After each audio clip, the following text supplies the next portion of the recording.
What's going on, everybody? Welcome to the channel where we talk about the good, the bad, and the ugly. My name is Miles Gutierrez. Thank you for joining me today.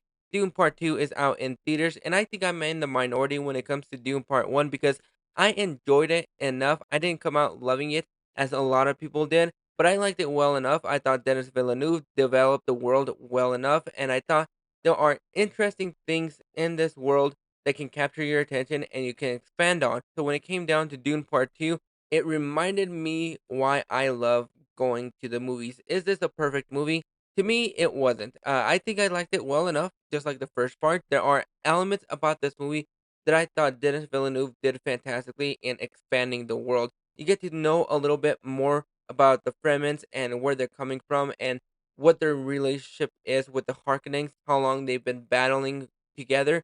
So when it came down to the world building, I thought that is where it did its magic very well. The performances in here are fantastic. Timothy Chalamet is fantastic, and I think the chemistry between him and Zendaya, I thought worked for what they were trying to do. What this movie does great, not only does it expand the world, but there are heavy stakes that we have in here that I thought did very well.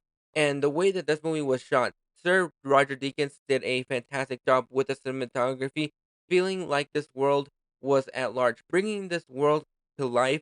As somebody that enjoyed the first part of this movie, I think if you watch Dune Part 1 and Part 2, I think it is a fantastic 3 hour, 5 hour epic that I thought worked very well. The way that they expand the world is fantastic, but when I came out of this movie, it reminded me why I fell in love with movies. Because there are movies where you come out and you're like, I want to do that. I want to be able to create that. But when it came down to Dune Part 2, it reminds you why going to the movies is great, why you love going into the movie theater. And the moment that you walk in, you smell that buttery popcorn and you sit down to watch a movie, even if it's awful. And I think that is why I absolutely came out loving Dune Part 2 a little bit more than Dune Part 1, because even though there are some slow moments in here, this is a very slow paced film. So if that's not your cup of tea, this movie probably won't be for you.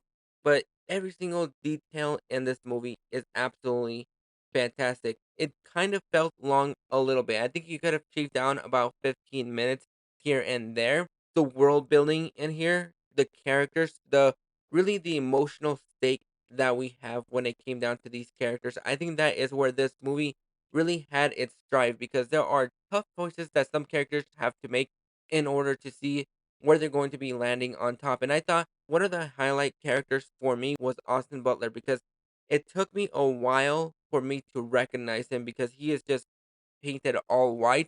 And so he has the voice of a Harkonnen, and so that took me a little while for me to get used to that character. But what they do with that character, I thought was great. He was menacing when he needed to be menacing, and you kind of felt that in the trailers a little bit. You felt like he was that character that needed to be brought to life, and I thought he was absolutely great.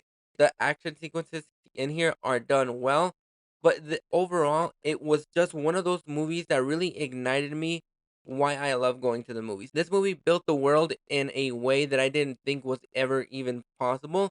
As somebody that has never read the books or seen them Dune movie, I thought this movie did everything it needed to do. It built on the world, it expanded the characters. There were tough choices that needed to be made, and it was just absolutely fantastic. There are great moments in here, and if you get the chance to see it on a big screen, the bigger the better. That is the best way to watch Doom Part 2, because it is just absolutely fantastic. Some moments here and there that did feel a little bit slow for me personally, but overall, it was a movie that built on the mythology and the lore for this world, and it just made the world feel a little bit more alive than it did in part one. I don't know if they're going to be doing Dune Messiah, but I'm really excited to see where these choices are going. The soundtrack was absolutely fantastic. Hans Zimmer is just the man, and he did a fantastic job with the score. And overall, I'm going to go ahead and give Dune Part 2 an 8.5 out of 10, just because it was a little bit slow for me. There were some moments here and there where I wasn't fully invested and I just wanted the story to go along a little bit more. This movie did everything it needed to do. It built the world fantastically. The characters had to do some tough choices, and just Timothy Chalamet's presence in here is just absolutely fantastic. But those are my thoughts on Dune Part 2. Have you guys checked it out? Are you planning on checking it out? Go ahead and drop your thoughts in the comments below, and I'll catch you guys for the next review.